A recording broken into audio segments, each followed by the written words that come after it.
رزق طیب غیر معمولی اہمیت رکھتا ہے۔ سب حضرات انبیاء علیہم السلام حلال طیب تناول فرماتے ہیں، اور مومنین مومنات کو بھی اسی کا حکم دیا گیا۔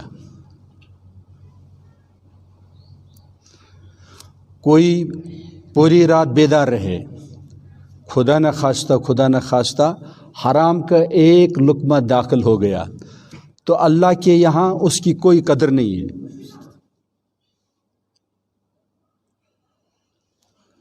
کوئی سمجھ گیا؟ کوئی بہت مشغول ہے، تہجد کی فرصت نہیں، یا اسے آرام کی ضرورت ہے، تہجد نہیں پڑھ پاتا ہے، لیکن رزق حلال کا وہ اہتمام کرتا ہے، رزق حلال طیب کا وہ اہتمام کرتا ہے، فکر کرتا ہے، گناہوں سے بچتا رہتا ہے۔ اللہ کے یہاں اس کا شمار اولیاء اعظام میں ہوتا ہے۔ لوگوں کے ساتھ کام کر رہا ہے، مزدوری کر رہا ہے، آفس جا رہا ہے، کوئی سمجھ گیا؟ پسینہ آ رہا ہے، تو یہ نوافل پڑھنے سے ہزار غنیمت ہے کہ حلال خوری میں اگر ایسا کرنا پڑے۔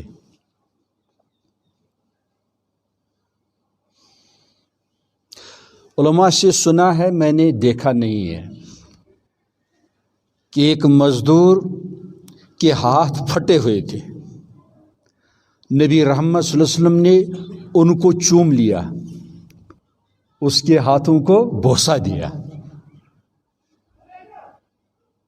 بہت ہی ماشاءاللہ شان انبیاء ہے یہ، حلال طیب کا اہتمام کرنا اور کسب حلال کا اہتمام کرنا۔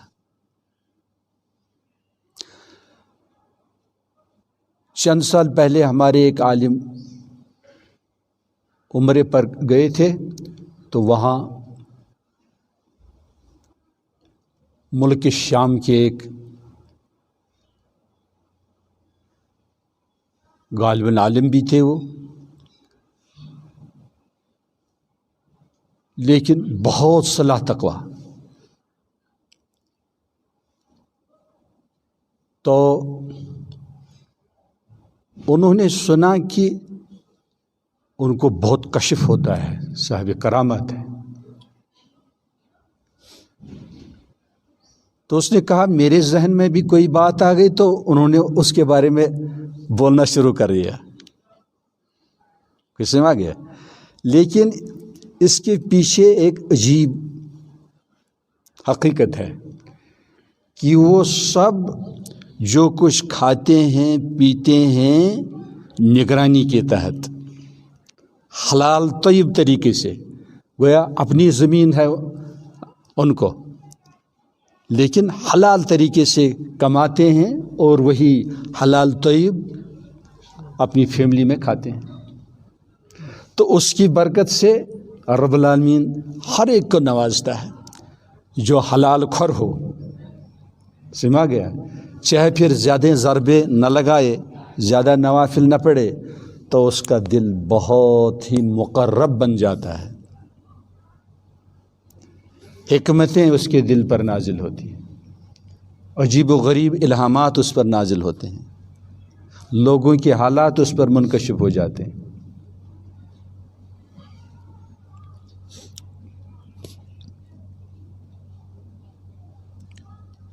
کچھ سمجھ میں آ گیا؟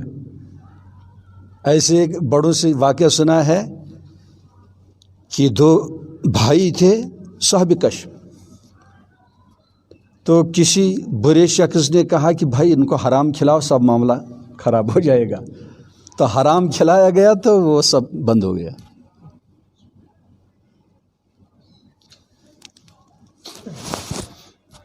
اس لیے ہمیں کبھی بھی اپنی طرف نگاہ نہیں کرنی چاہیے۔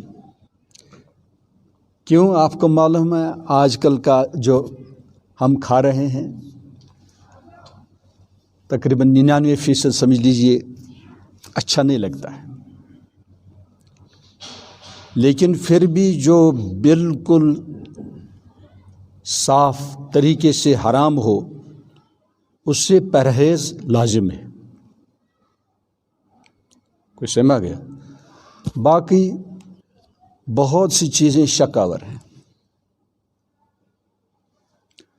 اور جس چیز کا کھانا حلال ہوتا ہے دوسرے کو دینا بھی وہی حلال ہوتا ہے. اپنے لیے جو چیز حرام ہو دوسرے کو وہ چیز دینا بھی حرام ہے.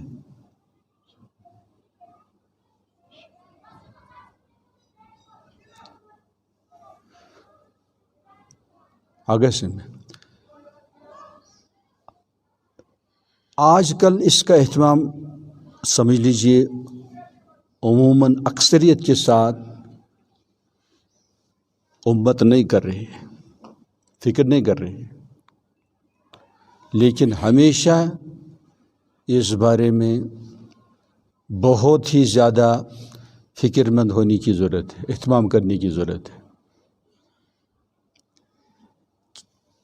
تبھی جا کر جب رزق حلال ہو، صدق مقال ہو، کھایا حلال اور بول چال تو یعنی سچائی پر مبنی، تو اس کی دعا مقبول ہوتی ہے.